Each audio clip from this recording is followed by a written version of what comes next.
first call came on an ordinary night, the kind that leaves no mark in memory until it becomes the beginning of something irreversible. And when the phone rang, there was no sense of danger, no instinctive fear, only mild irritation, the automatic response of someone interrupted. Yet when the line connected, there was nothing, no breathing, no static, no voice, just an unnatural stillness that felt heavier than silence should ever feel. And when the call ended abruptly, it left behind an uncomfortable awareness that lingered longer than expected, a faint unease that settled quietly into the background of life. Welcome to True Terror Files Official, where we document real experiences that don't end when the lights turn back on. And if you believe the most terrifying stories are the ones that actually happened, subscribe now, because these are not tales meant to shock, but truths meant to be understood. At first, the calls were dismissed as glitches, wrong numbers, technical errors, excuses that felt reasonable enough to prevent alarm. But repetition changes meaning, and when silence becomes routine, the human mind begins searching for intention, because randomness does not follow schedules. Yet the calls did, arriving late at night, always within the same narrow window, always long enough to confirm connection, always ending without explanation. And over time, the phone itself became an object of anxiety, something once harmless, now charged with anticipation. And psychologists explain that this is where fear truly begins, not at the moment of threat, but at the moment of uncertainty, when the brain is forced to stay alert without knowing why. Days passed, then weeks, and subtle behavioral changes appeared, checking caller ID compulsively, sleeping with the phone face down, hesitating before answering. All small adaptations that seemed insignificant individually, but together formed a quiet surrender of control. Because stalking rarely announces itself with violence, it enters gently, embeds itself invisibly, and waits to be normalized. Eventually, the silence spread beyond the calls, manifesting in moments that could no longer be explained away. A comment from a stranger referencing a private routine, an online interaction that suggested observation rather than coincidence. And what made it unbearable was not fear of harm but fear of exposure, the realization that someone had access without permission, knowledge without consent, presence without accountability. And this is where victims often begin doubting themselves more than the threat, minimizing their reactions, delaying action, because society teaches us that fear without proof is weakness. Yet the body does not need proof to react, and the nervous system does not wait for permission to protect itself.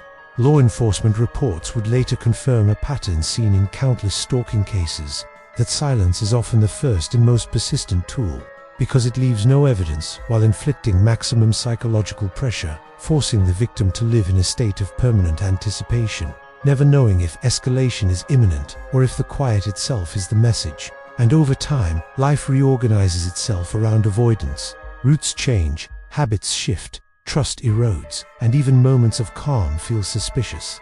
Because peace no longer feels neutral, it feels temporary. Years later, when the calls finally stopped, relief did not arrive. Because fear conditioned over time does not fade when the stimulus disappears, and even in absence the expectation remains, the phantom ringing, the sudden tension at night, the instinctive glance at locked doors, proving that the most lasting damage of stalking is not what happens during it, but what remains afterward, shaping identity, behavior, and perception long after the threat has vanished, if it ever truly has. And this is why silent calls are never harmless, because silence, when repeated, becomes a presence, and presence without permission is the foundation of terror. The first thing that made Daniel uneasy wasn't the silence on the phone, it was the familiarity, the subtle sense that the call existed within the rhythm of his life, rather than outside it. Because when the phone rang that evening, it rang at a moment so precise it felt intentional, just as he was locking his apartment door, just as his routine shifted from public to private. And when he answered, expecting nothing more than another empty line, he heard only silence again.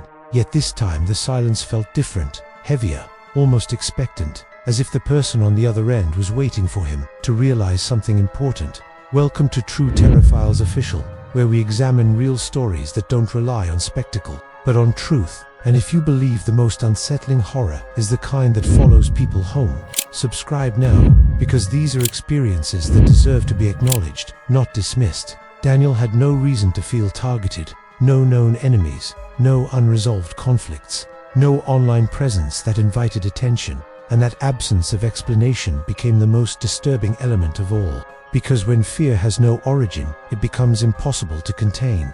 And the calls continued, always silent, always brief, always arriving at moments that suggested observation rather than coincidence. Moments when Daniel had just left work, just returned home, just finished a routine task, and over time, the calls stopped being interruptions and became confirmations, silent acknowledgements that someone knew where he was without needing to say it. The shift from annoyance to fear happened slowly, almost imperceptibly, as subtle changes crept into his behavior, checking locks twice, hesitating before turning lights off, scanning unfamiliar faces for recognition, yet still telling himself he was overreacting because society conditions us to distrust our instincts unless danger announces itself loudly. But stalking rarely does. It prefers ambiguity because ambiguity paralyzes action. The first undeniable fracture in Daniel's sense of safety came not through the phone but through a detail that should have remained private, a casual remark from a stranger referencing a place Daniel had visited only once, a location not shared publicly, not documented online. And when the phone rang later that same night, silent as always, the connection between observation and contact became impossible to ignore, because coincidence does not repeat with precision, and fear no longer felt hypothetical, it felt personal. Psychologists explain that this stage of stalking is particularly damaging because it attacks the victim's perception of reality, forcing them to question not only their safety but their judgment, creating internal conflict between rationalization and instinct. And Daniel found himself trapped in that conflict daily, documenting calls, replaying interactions, replaying conversations, searching for moments where he might have revealed too much, unaware that obsession does not require invitation, only opportunity. Law enforcement offered limited solutions because silence leaves no trace, and without threats or explicit messages, the behavior existed in a gray space between concern and action, reinforcing a cruel pattern seen in countless real cases where victims are asked to wait for escalation before being taken seriously, as if fear must earn legitimacy through harm. And while the system waited, Daniel adapted, altering routines, changing numbers, withdrawing socially, unknowingly conceding pieces of his life to an invisible presence that demanded nothing yet took everything. The most disturbing realization came months later, when Daniel noticed that the calls had begun anticipating his actions rather than reacting to them, ringing before he arrived home, before he left work, before he entered familiar spaces, suggesting not only surveillance but prediction, an intimate understanding of his habits that transformed the stalker from observer into participant, someone actively shaping Daniel's behavior through silence alone. And this is where the title of this story becomes literal, because the caller knew too much, not through confession, but through consistency, through timing, through absence. When the calls eventually stopped, there was no resolution, no explanation, no confrontation, only a sudden void where fear had lived. And that void proved just as unsettling, because without closure, the mind cannot confirm safety. And even years later, Daniel described the sensation of phantom ringing, sudden tension at night, and instinctive distrust of quiet, moments demonstrating a truth many survivors share: that stalking does not end when contact ceases. It embeds itself into the nervous system, altering perception long after the threat disappears, if it ever truly does. And this is why stories like Daniel's matter, because they reveal that terror does not always arrive with violence or words. Sometimes it arrives with knowledge, with timing, with silence, and the understanding that someone out there once knew you well enough to scare you without ever saying a single word. The realization didn't arrive with panic or shock. It arrived quietly, almost politely, in the form of a detail that should not have existed anywhere outside Lena's memory. And that was what made it terrifying, because when the silent call came that night, just like so many before it, there was nothing unusual about the sound, nothing different about the timing. Yet earlier that same evening, a stranger had made a comment so specific it felt like a private thought spoken aloud, a reference to a conversation Lena had never shared online, never written down, never spoken outside the walls of her apartment. And in that moment, the silence on the phone stopped feeling empty and began feeling crowded. Welcome to True Terror Files Official, where we document real stories that don't rely on violence to leave scars. And if you believe fear doesn't need a voice to be real, subscribe now, because these are experiences that follow people long after the screen fades to black. Lena's life before the calls was unremarkable, in the best way: predictable routines, familiar routes, the quiet comfort of believing that her private moments were truly private. And when the phone first began ringing without sound, she did what most people do. She dismissed it, rationalized it, assumed coincidence, because the human mind resists acknowledging danger when it lacks a clear shape. Yet repetition erodes denial, and the calls continued, arriving late, lingering just long enough to confirm connection. The sense of being listened to crept in slowly, not as paranoia but as pattern recognition, small inconsistencies that accumulated until they could no longer be ignored. Strangers responding to things she hadn't said aloud, online advertisements reflecting conversations held only in person, the unsettling sense that privacy had thinned without her permission. And while modern life trains people to accept surveillance abstractly, this felt personal, targeted, intimate, because the silent calls were synchronized with moments of vulnerability, arriving after emotional conversations, after difficult days, after private routines, suggesting not random monitoring but intentional observation. The breaking point came when Lena discovered a detail altered in her apartment. Nothing missing, nothing damaged, just enough change to confirm access. And when the phone rang later that night, silent as ever, the connection between listening and presence became undeniable. Because someone who listens long enough eventually learns where silence lives, and that knowledge alone is power. Experts explain that long-term stalking often evolves into what they call ambient control, where the stalker does not need to threaten or appear, because the victim's awareness of potential observation becomes self-regulating, altering behavior automatically. And Lena found herself whispering in her own home, avoiding certain words, hesitating before expressing emotion, as if language itself had become a liability. And this erosion of autonomy proved more damaging than any overt confrontation could have been, because it dismantled her sense of ownership over her own thoughts. Attempts to seek help were met with familiar barriers: lack of evidence, absence of direct threats, the insistence that fear without proof was insufficient. And while systems waited for escalation, Lena adapted, documenting calls, covering cameras, changing habits, shrinking her world to minimize exposure, unaware that adaptation itself reinforced the stalker's influence, conceding space without negotiation. When the calls finally stopped, there was no relief, only suspicion, because silence after prolonged intrusion feels less like peace and more like observation from a distance. And even years later, Lena described moments of sudden awareness, the feeling of being overheard during conversations, the instinctive pause before speaking freely, demonstrating a truth shared by many survivors, that once privacy is violated without explanation, it becomes impossible to fully restore. And this is why this story matters, because it reveals that the most frightening form of stalking is not the one that announces itself, but the one that listens patiently, quietly, long enough to disappear into someone's life, leaving behind the permanent question of whether the silence ever truly ended, or if someone is still listening, somewhere, even now. The final call ended the same way all the others had, without warning, without sound, without explanation. Yet what followed was not relief, but a deeper, more unsettling silence that settled into Erin's life like a permanent condition. Because when stalking relies on ambiguity, the absence of contact does not signal safety, it signals uncertainty, and uncertainty is far harder to live with than fear itself. Welcome to True Terraphiles Official, where we explore real stories that don't end when the danger disappears. And if you understand that trauma does not require an active threat to survive, subscribe now, because these are the realities few people talk about. Erin had spent nearly 2 years receiving silent calls, always late, always brief, always arriving during moments of quiet, moments when defenses were lowest, and by the time they stopped, his life had already reshaped itself around anticipation.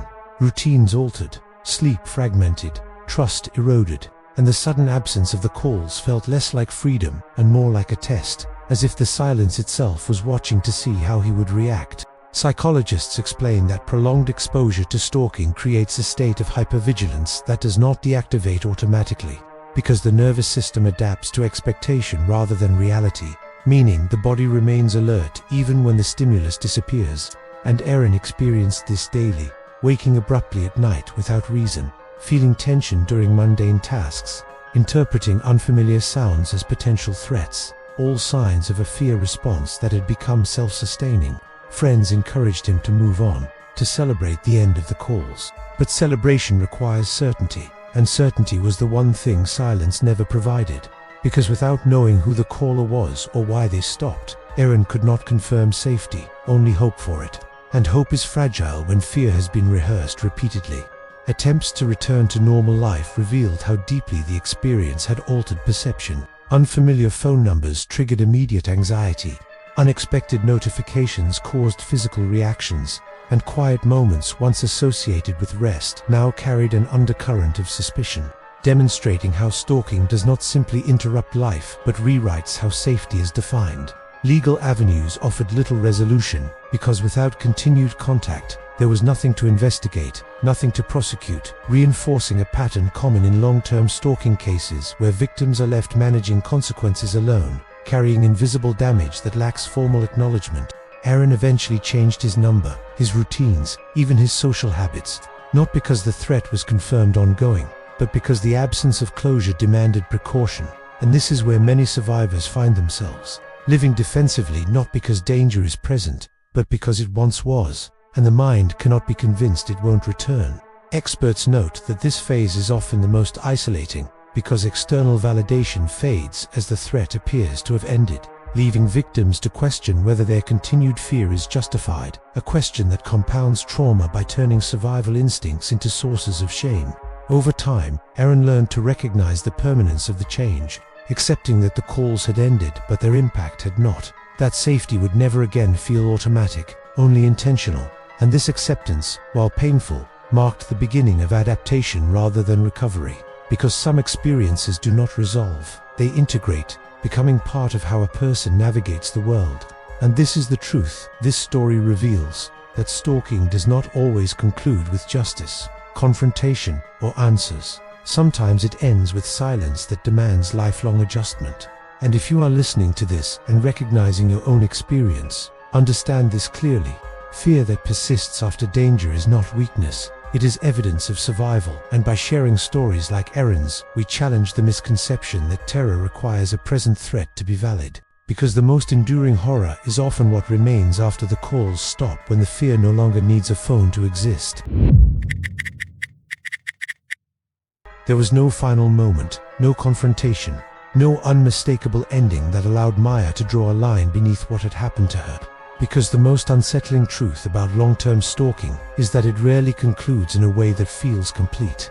And when the silent calls finally stopped after nearly 3 years, the absence felt unnatural, like a sound that had been removed from the environment rather than erased, leaving behind a pressure that refused to dissipate. Welcome to True Terror Files, official, where we explore real experiences that do not fade with time. And if you believe the most haunting stories are the ones that never truly resolve, subscribe now, because these are the realities people carry quietly for the rest of their lives. Maya had learned to live with the calls, not comfortably, but predictably, anticipating them, bracing for them, structuring her evenings around their arrival, and when they disappeared without explanation, the loss of that pattern created a new form of instability, because certainty, even when frightening, provides structure, while uncertainty leaves the mind suspended, constantly waiting for something that may or may not return.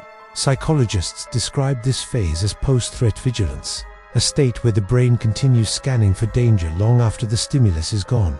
And Maya felt this constantly, in the way her body tensed at unknown numbers, in the way silence at night felt heavier than noise, in the way calm moments carried an undercurrent of suspicion, as if peace itself had become unreliable.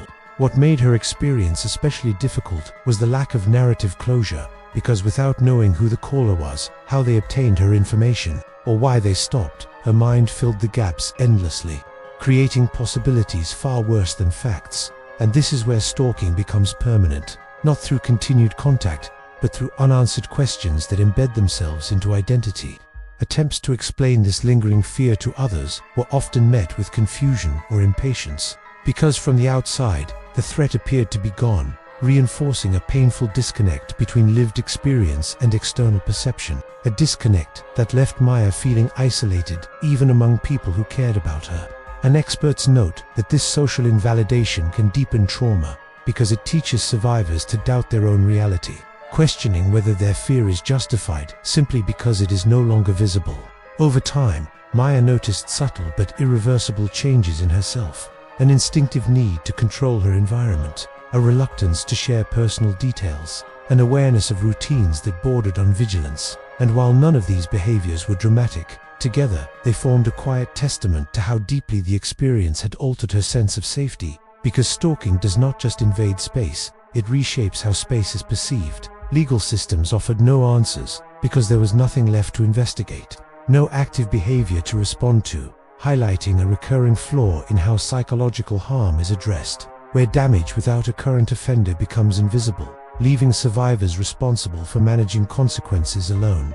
Yet despite this, Maya refused to frame herself solely as a victim, recognizing that survival does not always look like recovery. Sometimes it looks like adaptation, learning how to live fully while acknowledging that certain experiences leave permanent marks. And this acceptance, though painful, allowed her to reclaim agency in small, meaningful ways, setting boundaries, trusting intuition, and refusing to minimize what she had endured simply because it could not be neatly explained. What Maya's story ultimately reveals is that stalking does not need to be ongoing to be enduring.